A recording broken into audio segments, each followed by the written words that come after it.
Hi, I'm Dr. Bertice Berry, and I want to tell you a story. I have to turn off the light of my sewing machine. I was having a little bit of fun working on a new mask. Ooh. Anyway, so one day I was walking downtown Savannah, and I must have been looking um, unhappy or sad. I don't really get sad, but I probably had my thinking face on, and my thinking face looks like this. And people can assume you're a mean person with your thinking face, because my thinking face, I get this thing right here, and I'm thinking.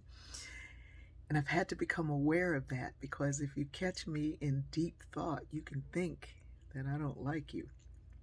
Anyway, this man saw me and he came up and he said, "Young lady, I'm going to tell you a joke." And I'm thinking, "Who? Sir, I don't know you. And why are you telling me a joke?" All that's going through my mind. I don't say anything. I don't even get a chance to. He just starts telling me a joke. He said a man and his wife were out in the yard weeding. He looked at me and said, "You know what weeding is? Because I know you're a Yankee." And I was like, "Pulling weeds." And he said, "Whew, you a smart Yankee. You know the difference between a good Yankee and a bad Yankee? A good Yankee's going to go home." And I'm like, this man must be crazy. So he goes on, crazy in the sense like, why are you talking to me like this?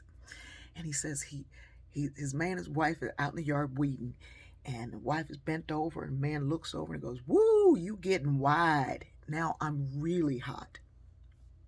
And he says the wife doesn't say anything. She knows to wait for the right moment. He said, "Just hold on. You're going to like this joke. You're going to like this joke."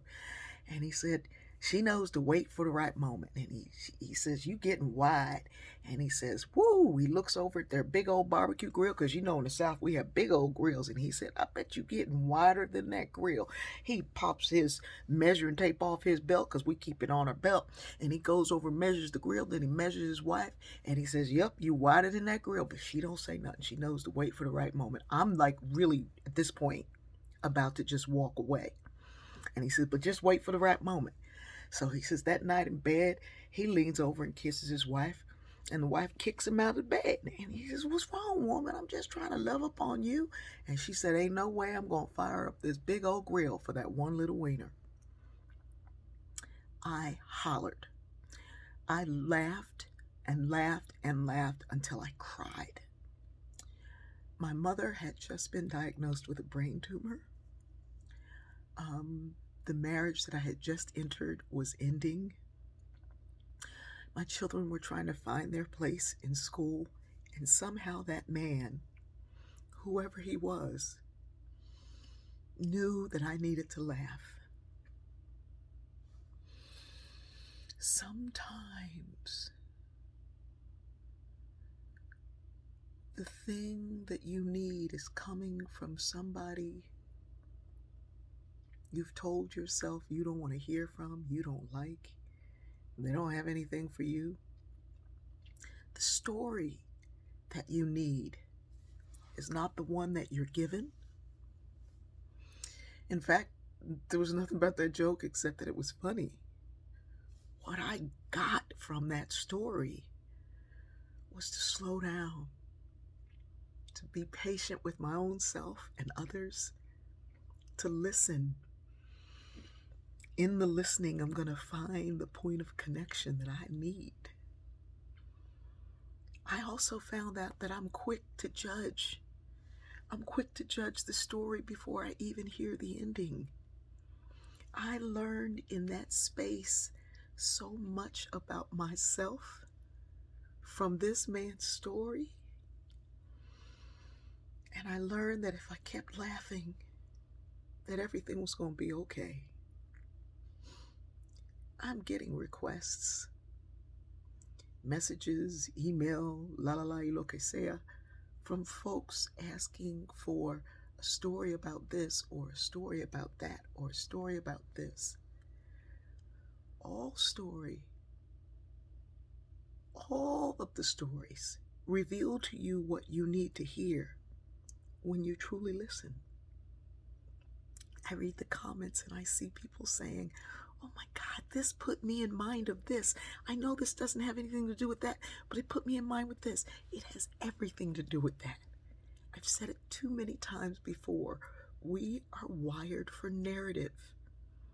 The point of a story is to wake up the story within you. And when we listen, we'll get the lessons that we need. He didn't tell me a joke about being judgmental.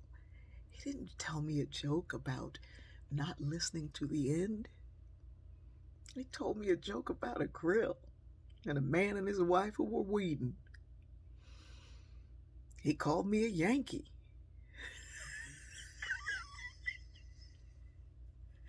But in that, I told my mother that joke. She laughed herself well for another 2 years. Listen. Don't listen with the filter of your judgment. Listen with your heart. And you'll get the story you need.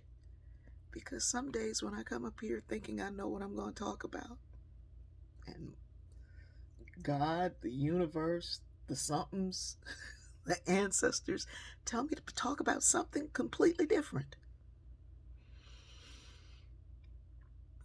And when I do, I get what I need. You get what you need to. Listen from your heart, not through the judgment of your mind. We don't know enough yet. We will, but by then we'll be ancestors telling our stories to somebody who's willing to listen.